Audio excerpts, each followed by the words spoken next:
What's up, travelers? It's Eliz and Derek from Means to Travel, and today we're joined with our friends, the Gallivanting Gals. Hey y'all! Hello! We are doing a really fun video today where we're talking about our tips for extended travel throughout Europe, and at the same time there's also going to be another video on their channel with the other half of our tips. So why don't we just let you guys say where to find that video first?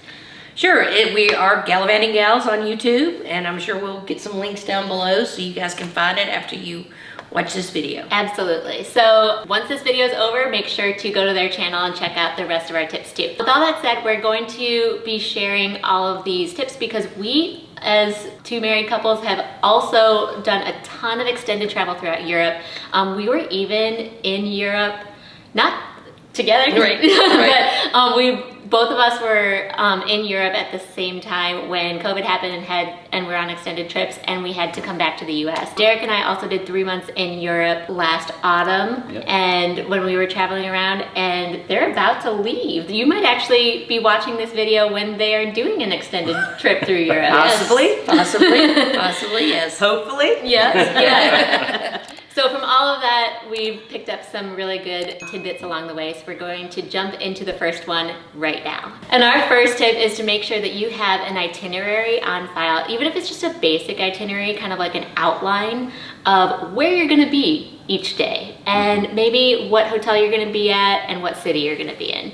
That is super important because God forbid you skip a day accidentally of booking a hotel. You wanna make sure that you have all of those I's dotted and T's crossed. And you know, there's some programs that you can use that are really good for this. You know, I think all of us, you know, really like the one that's called DEBIT, which is a great way to kind of keep track of all your reservations, itineraries, you know, what hotels you're staying at, etc. It's a very, you know, easy to use app. And you know, the beauty of something like that is that you can also add other people to it. So it's not just you. You can add, maybe for us, we like to add Eliz's parents to it as well, so that somebody knows where you are at any given time. Not just, oh, they're in Europe, when are they coming back? I don't know, maybe 3 months from now. Exactly. I don't know if I'm the only Gilmore Girls fan, but there's actually an episode of Gilmore Girls, the classic show that everybody should watch, where they decide to stay 3 extra days in Europe and nobody knows, and so their neighbor starts calling all the consulates thinking that they had gotten kidnapped. You don't want that to happen, so just having that general itinerary of where you're going to be and when is going to be really a great idea. And our next tip would be make a copy of your passport and save it in the cloud. That way, if for some reason you lose it, it gets stolen, you have a digital copy of it. And we have also made actual copies, and we keep them in a secret place. And that way we have those with us in case you have to go and try and get a new passport. Yeah, because God forbid your passport gets lost. That's just going to make that process infinitely faster. Yes, definitely. And the importance about it being in the cloud and not just kind of in your phone or something like that is if you lose your phone too, you know, you want to make sure that you know, have access to it kind of regardless. It happens. Yes, yeah, definitely. You know, I mean, I'm just going to add to that, having a copy really of credit cards, of everything in the cloud is a great idea.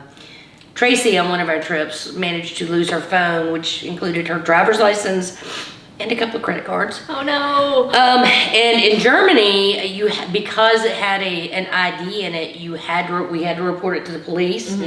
And we did, and you know, ultimately we got everything back and nothing had been touched. Oh wow. Like we were on the flight getting ready to take off to go to Vienna. Yeah, and but that won't happen to everybody. No. So yeah, just having those backups. Just make sure that if you're doing that you do it in a secure Absolutely. cloud, password protected, encrypted, etc., so that you know that your data is safe. So just that caveat as well. Yes. So the next thing that we're going to talk about is toiletries, everybody's favorite topic. You know, you want to stay clean, you want deodorant, all that stuff. My recommendation, our recommendation in fact, is that you don't do a bunch of travel size stuff for a long extended trip. We're talking about a month or more in Europe. Instead, buy it when you get there. because why not? You're going to save a lot of money that way. If you don't go through it all, you can get rid of it. You can just throw it away and come back. It's not that big of a deal, and you save a lot of money and a lot of liquid space going over to Europe, which is because great. they do have things like toothpaste, shampoo, Soap, Deodorant. all of the things that you're very used to. Yeah. Maybe it won't be the same brand, Right. But that'll be kind of an extra part of your trip, Yeah. an extra experience. You're going to be trying out what is available over there and going into a drugstore there too. So, Which is one of her favorite things. it is.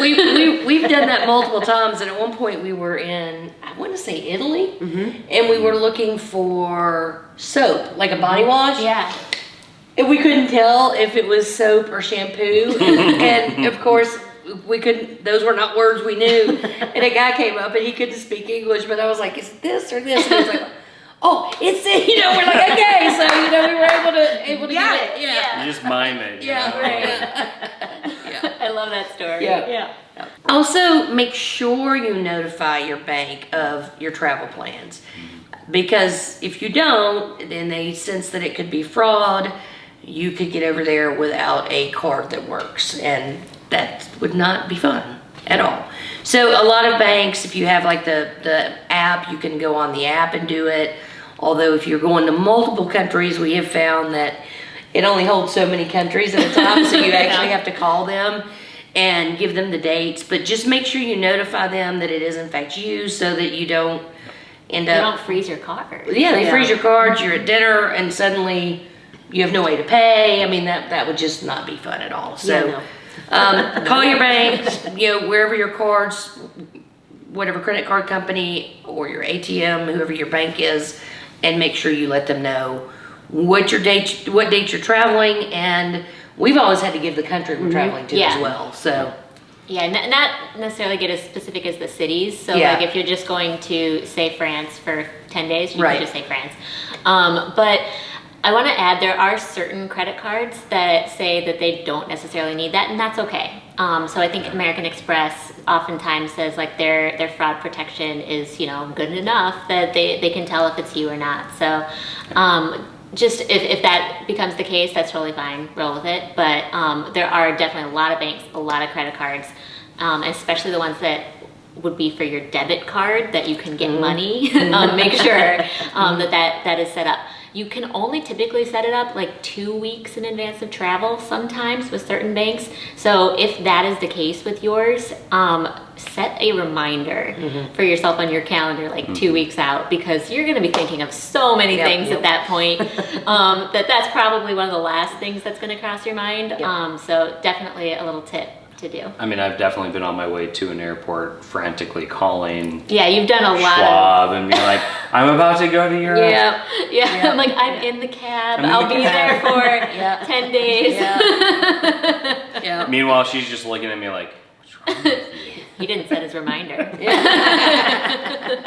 I told him to set a reminder.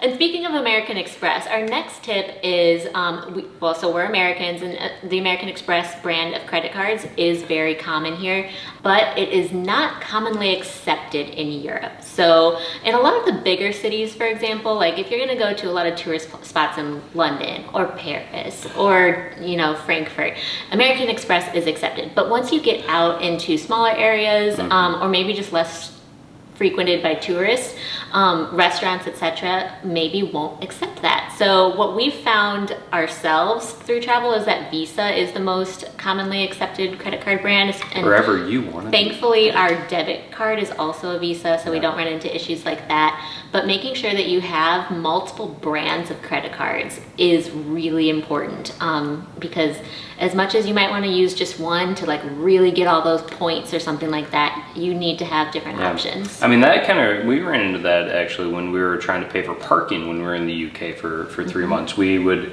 you know, go to a parking place and I'd first use my Visa, assume that would work, and about 1/3 of the time it wouldn't, and we'd actually use her MasterCard to do it instead, and that would go through. So it kind of, you never know what's going to be acceptable and what's not.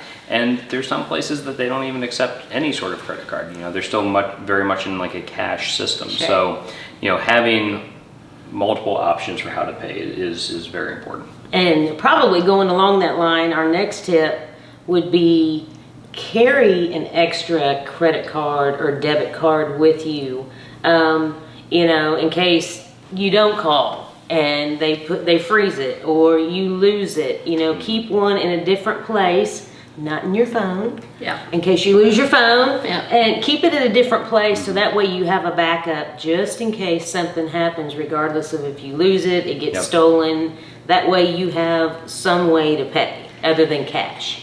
Yeah, and that did happen with Tracey, and I think maybe you had our normal checking account debit card, and then we have a Schwab checking account, and that's what we usually use when we travel. So fortunately, we were still able to access cash, but because we don't carry all of our cards when we travel, obviously, and so That's a safety thing. Yeah. So she'll carry a few of whatever brands we may need, and I'll carry a few of the others. And so yeah, definitely having 2 debit cards, because at some point you're going to need cash. And you know, I mean, some places, as Derek mentioned, only do cash. Which actually brings us to another point of one of the reasons we have the Schwab account is because it does not charge any foreign exchange fees or ATM fees anywhere. So, you know, credit cards, debit cards, they all have the potential to charge foreign exchange fees. So make sure you know if your card does or does not charge for those, because and sometimes those fees are not favorable. Right. I was gonna say, right. They're not in your best interest. They are not at all. So, you know, if you have cards that don't charge one, those are the cards that are really designed for travelers. Make sure you use those as your, you know, level 1 cards, and then maybe if you don't have a second one, okay, that your backups may not be, but as your primary card, I would definitely make sure you don't have foreign transaction fees. We're doing you a favor. Yes. Well, especially for extended travel. Yeah. If you're going to be there for 3 months, Yes. you're going to spend quite a bit of money, and you don't want to keep getting hit by a 3% charge every single time. Yep. Yeah, on like literally a tube of toothpaste. Yeah. Well, and I'm going to just throw in a bonus tip here. The other thing is whenever you're offered to pay in either the local currency or your own currency, make sure you pay in the local currency and let your bank do the conversion, because if you don't, the credit card processing company will do that conversion for you with a nice fee, Exactly. with a nice little surplus that they get to keep. And it can be very significant. Yeah. Yes. Especially for like an expensive hotel. Yes. So you'll get asked that at hotels, at restaurants, especially in tourist areas. Do you want to pay in US dollars or do you want to pay in British pounds or euros? Right. Choose the local one. Yep. You're gonna save some money. We're Absolutely. doing you a favor. Yes. Absolutely. She's gonna say that after everything. So, you know, also just make sure, like we said, carry just a small amount of local cash, enough to get you through a day, or if for some reason a card isn't working at one particular stop, like let's say you're in your rental car and you need to get some gas, petrol, you know, you have enough to get you to somewhere where you can get larger amounts out, or your credit card will work. Yep. Just having a little bit of cash on you, just like here, although we're guilty of not ever having it on us usually, but you should always have just a little bit. And to finish off those money tips of ours, our final one is that if you are carrying a little bit of cash, you want to have a place to put it. So that is really important when it comes to coins. Coins in the US are kind of like, I mean, they're not meaningless, but they're just not as valuable as a lot of the coins can be over in Europe. You know, there can be coins there that are worth like the equivalent of $3. I mean, like, you don't want to just, you know, throw that away or anything like that. So having a wallet that has a coin purse, or bringing a separate coin purse, or a spouse that sorry has a if you coin don't purse. like the word purse, because Yeah. you're, you know, not somebody who carries one, and you just want a coin pouch. Satchel. A coin satchel, but somewhere for those It's a jingly man jangly satchel. coins to go is going to be really, really important. Yes. Yep. No, I agree. And usually that ends up falling on Eliz when we travel together. But Yeah, Derek will start handing me so many coins, and my purse will be so heavy. Yep. She's walking lopsided. Yeah. Yeah, like, excuse me while I'm like gasping for air as we walk. Well, and you'll Because I'm need them hearing- too when you're driving. There's often some toll roads there. We've hit Yeah. quite a few. Or public restrooms. Yes, that That's is a when huge you one. 100% need to have Absolutely. coins. We're doing you a favor. Okay, bonus tip, guys. You Yeah. might have to pay to use the bathroom in Europe. That's Yes. actually Yep. a fairly common thing. Yep. That's whether you're on the continent in Europe, whether you're in the UK. Yep. Many places require either, it could be as low as 25 pence or And there's people monitoring it Yes. in a lot of like Yes. train stations or Yes. something. You can't And just some kind even of. have like turnstiles. Yeah. Where you have to put the coins with in an before you attendant can- watching you. Yeah. Yes. Yes. But I will say that they tend to be clean. It's not Yeah. like a truck stop Absolutely. in the U.S. It tends to be very clean, sanitized, pleasant places to go do your business. And if it costs a little bit of money, that's fine. Yeah. Sometimes you get a little coupon back for whatever you've like if you've paid 25 cents, you get a Really? Yeah. Yeah. We've gotten like a coupon back to use in the store, In the store. so Oh, I that's like kind of that. nice. Oh, I really So if you like go in that. the store, go to the bathroom first because you might get your money back to use it. you know. Smart. Yeah. Yeah. And our last tip for you, if you're doing extended travel in Europe, or really anywhere Yeah. outside of the country, is to register with the State Department with their STEP program, STEP. And this is going to allow it so that if something were to happen, if an emergency takes place and somebody needs to know where you are, there's somebody in the government who knows that you're located in a certain place. So that's very important. We think that, beyond that, letting somebody who you're actually close to and has a vested interest in your well-being, like a family member, know what your itinerary looks like, very important. But don't skip a step with registering with STEP, with the State Department. Good one. That was unintentional. So those are all of our tips for extended travel through Europe. Like we mentioned at the beginning of this video, there are a whole other slew of tips over on the Gallivanting Gals' channel too, so make sure you go watch that video next if you haven't already. And if you have tips that we didn't cover in these videos, please leave those in the comments down below as well, because we always love to learn as a community together. Absolutely. We have such a well-traveled means to travel community, so I'm sure there's something that we missed for you guys to add. Well, I hope you guys liked this video. If you did, please give it a thumbs up down below, and also press that red subscribe button below too if you haven't already, so that way you don't miss any of our travel videos on this channel to come. Thanks everybody for watching. Cheers. Happy travels. Bye. See ya. Bye, y'all. Hey travelers, don't forget to subscribe and let's hang out more. Here are some links to other helpful travel videos on my channel, and press that notification bell so you don't miss any new and awesome travel videos to come.